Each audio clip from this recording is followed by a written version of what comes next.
My name is Benedikte Caroline Davidsen. I'm 18 and I'm from Denmark. Mm-hmm. It was last year, right, that you had the opportunity of studying in Mexico? Yes, it was last year. I lived in Mexico for 1 year and I studied in 2 different schools. I studied in Tecnológico de Monterrey and then I studied in a public school called Descartes. But why did you choose to come here? I mean, why Mexico? Well, first of all, we had some exchange students come to my primary school and talk about what they had experienced during their stays in, I think it was Argentina and Mexico and the United States. And I was really fascinated by what the guy who went to Mexico had to say about the culture and the people and the environment and everything. And I thought it was really interesting and it sort of caught my interest.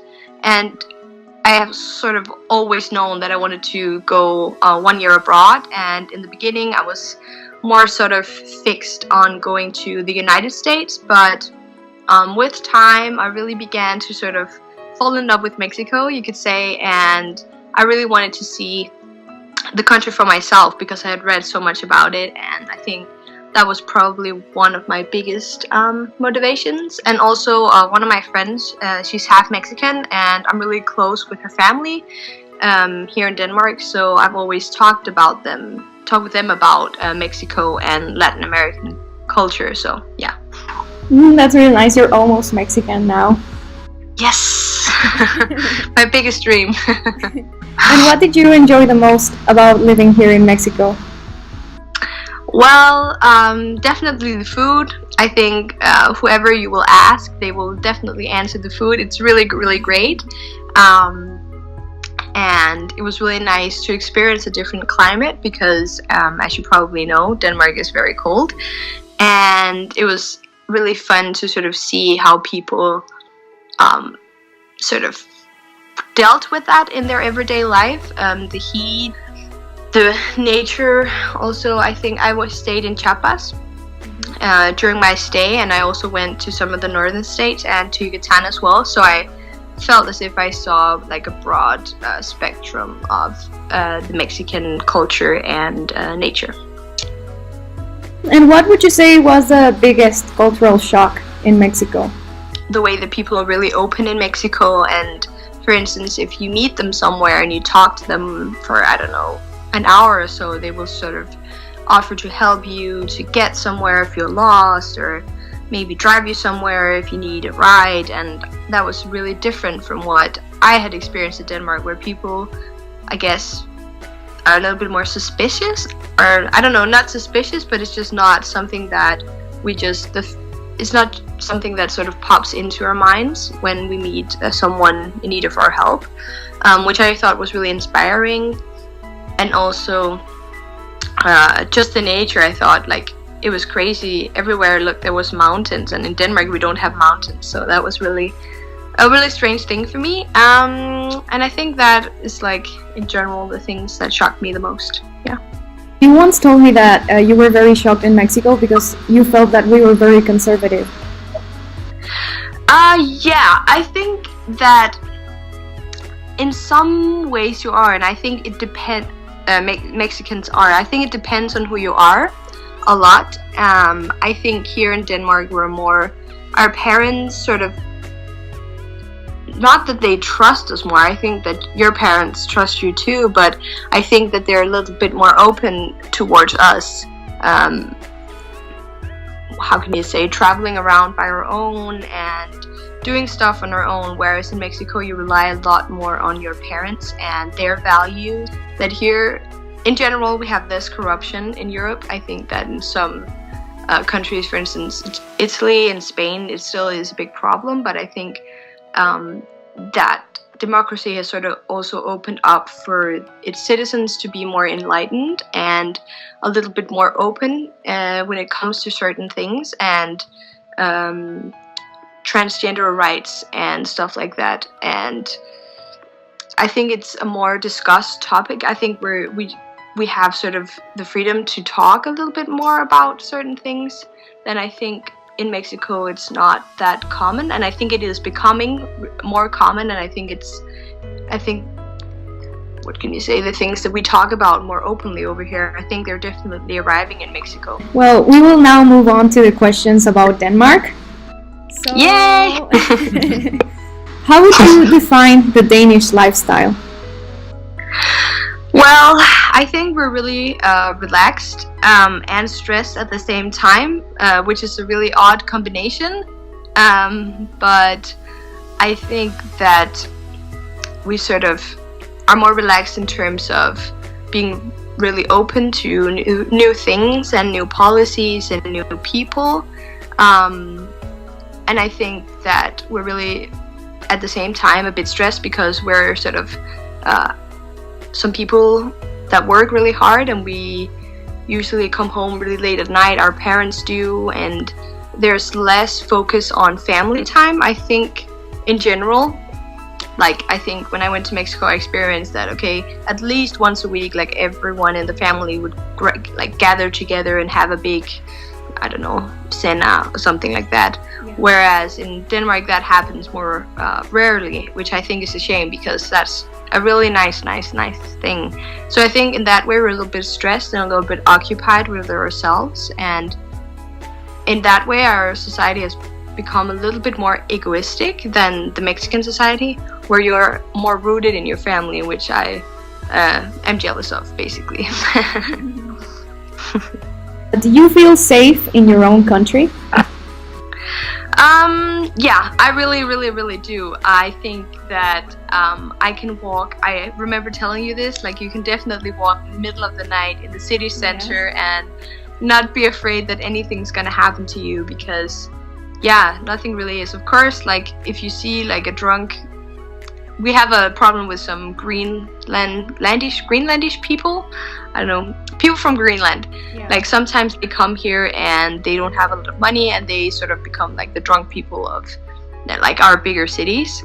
But you can sort of just walk past them, and it's not really, I don't know, it's not really that big of a deal, and you can go out and not be afraid that anyone is gonna steal your purse. Okay, yeah, of course, maybe you should be careful, but it's not like, yeah, it's not like it's something that you definitely think that's going to happen. It's not like that. And also in our schools, we can sort of leave our laptops in our classrooms when we leave, and then come back later, and don't expect our like our classmates or whatever to steal our stuff. And also the buses, it's really safe to take those, and we don't really have a lot of gun massacres and stuff like that. So yeah, I feel really safe. Okay. Given that you had the opportunity of studying here in Mexico, and you kind of got like a glimpse of what education is like in Mexico, how is education in Denmark compared to education in Mexico? I think that sometimes the Mexican students can be slightly more driven than the Danish students, because here we have, our education is free, meaning that if we want to go to primary school, secondary school, and high school and university or whatever, it's all free, and we just have to attend. And also when you're above 18 years old, you get student grants, student transfer from the state, meaning that you will get money for studying. And I am 18 now, and I get that as well, and which is, it's kind of a little bit ridiculous, I would say, because I don't really need that money, and I think it would be better distributed another place in our society. But I definitely think that you guys sort of have to work harder to, how can you say, obtain a certain status or a certain education, and I think that drives you a lot more than some of our students here. That's a thing that I have noticed. Of course, like, wherever you go, you're going to meet people in certain schools where they don't take the school seriously and they don't want to go to school. Of course, we all know those kind of people, but I think in general, like, the people that really want to study, they're really driven. But I think that in general, the level of the different subjects that we have might be a little higher in Denmark in general. I think that in a school like Tech, for instance, the level of education is really high, but I think in general our level of education is much higher when you take into consideration all the public schools in Mexico, for instance. Like, I went to a public school myself, so I know that the education that you receive there isn't really good at all. It was like I went back to 7th grade or something, which was a little bit crazy to experience, I think. Yeah. Yeah, because all schools in Denmark are good, but in Mexico, if you want a quality education, you have to attend a private school. So yeah, I know what you mean. Yeah, exactly. Are you satisfied with the way your government works? I think comparing my country to other countries in the world, I think yes, I'm really satisfied. But of course, we have our own problems, and we experience that the politicians sometimes take advantage of the system, or they make bad decisions. And I think the biggest difference between when politicians do that in Denmark and when they do that in Mexico is that in Denmark, like, the press sort of goes after them, and they become a little bit exposed, and people begin to dislike them, and then that sort of becomes bad for their political party, because then they get less voters, meaning they get less power and stuff like that, and less influence. So I think if they do something stupid, they will sort of have to pay for it, and their whole party will have to pay for it. Whereas in Mexico, I think that they get away with it a lot easier, the politicians, and you don't really hear about all the things that are going on. Whereas here, it's everything, every little step of the way, every sort of detail about what the politicians decide and their discussions. A lot of it is like videotape, and then you see it like on the debate channels and the television, so you sort of see everything, meaning that very little is left to happen like behind the scenes of our government. So that's really good. But of course, like, no system is perfect. I think that we just happen to have one of the systems that work less shitty. And what about the fact that Danes pay up to, was it 50% of their salary in taxes? How do you feel about that? Yeah, we pay a lot. We have something called progressive taxes here in Denmark, meaning that, okay, the richest people, they pay the most in taxes compared to the ones that don't earn a lot of money, and that is called like the redistribution system. So they take from the richest and they give to the poorest, and that is by taking their sort of a big deal, like a big part of their money, and sort of giving it back to the poor people in terms of like free education and free healthcare and free access to libraries. And like, we have something called subsidies also. Like, for instance, if you want to put your kid in a kindergarten, for instance, you can get a discount from the state because you earn less money, meaning that it will become cheaper for you to put your kid in in a kindergarten. So yeah, we have a lot of like help for people who can't take care of themselves, and I think that is our biggest strength and our biggest weakness, because a lot of the times our system can get taken advantage of from people who are lazy and who don't want to work and contribute to the system. And if people don't want to work, if people don't contribute to this redistribution system, then of course it's not going to be able to manage itself. But in general it works, so that's good. Are there actually people who don't want to contribute? Because when I went to Denmark, I noticed that people they didn't mind paying that much taxes because they felt like it was for the greater good. So yeah, which wouldn't work in Mexico.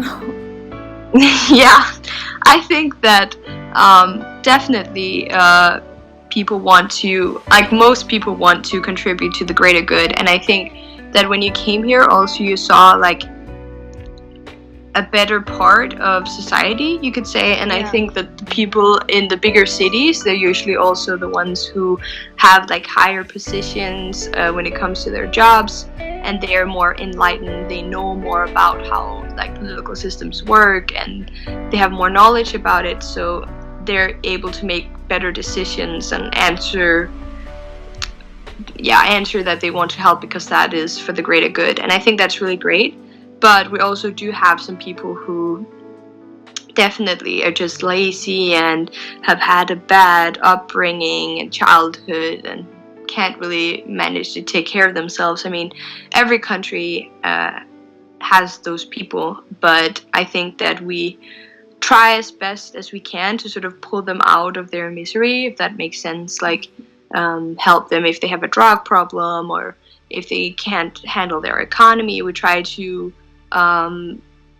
get them to some specialists who can help them. And of course, they can only be helped if they want to help. But I think that that's really a big difference between Denmark and Mexico as well. Yeah, completely. So, speaking of welfare, do you think social status is really evident in Denmark? Because as you notice in Mexico, social classes are very, very, very different, and the difference between each class is very noticeable. So would you say that social status is evident in Denmark? I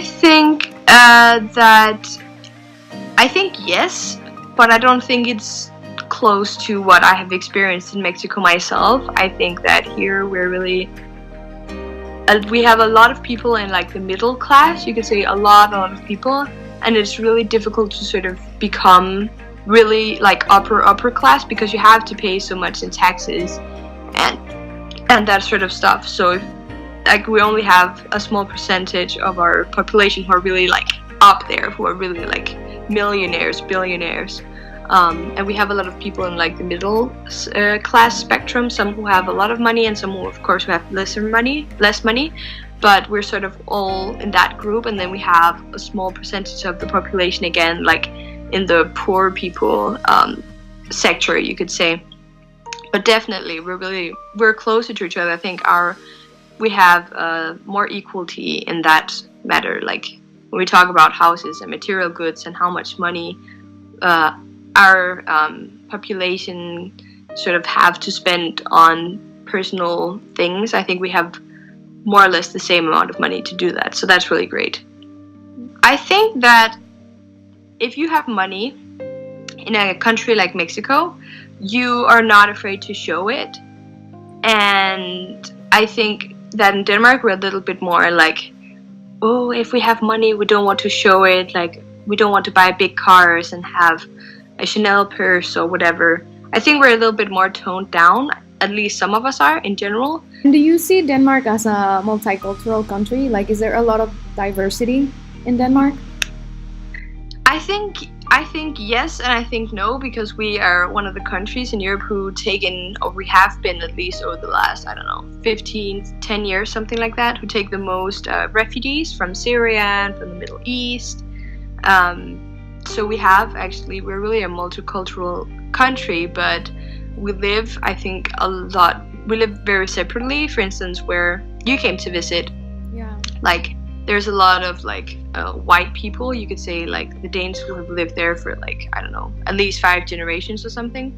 And I think when you go to other parts of the city, you would see that, okay, the immigrants, they live here instead, which isn't really that good for integration, but it's just sort of how the way things go. And I think that's the same in basically every other country. Like if you go to the United States, like the Mexicans, they live for themselves, and like the Chinese people live for themselves. And I think that is also a strength sometimes. I think that sometimes being around your own people can be really nice, so you don't feel so intimidated. But on the other hand, you don't really get to know the other people, and that can sort of create, a conflict or like fear between the two,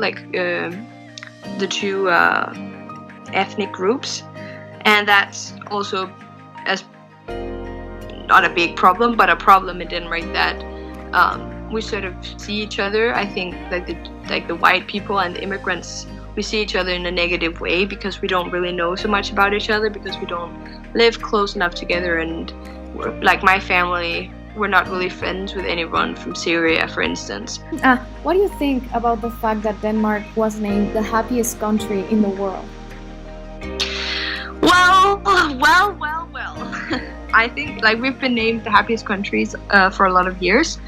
And I think that if they mean happy by the fact that, okay, no one is really poor, and we have equal access to education, and we have like equal access to healthcare and to the sort of same opportunities in life. I think you have the opportunity to be happy, but in the end, when all of those like materialistic things are stripped away from you, you're sort of, the only thing that will make you happy is basically love. It's your family, it's your boyfriend, girlfriend, it's your friends and the environment that you're in, and if you feel appreciated, if you feel happy about yourself. And I think that in a society where things are going really well and you have a high consumption, I think that, you know, things can start to be about like materialistic goods, like, okay, who has the biggest car, who has the biggest blah blah blah blah.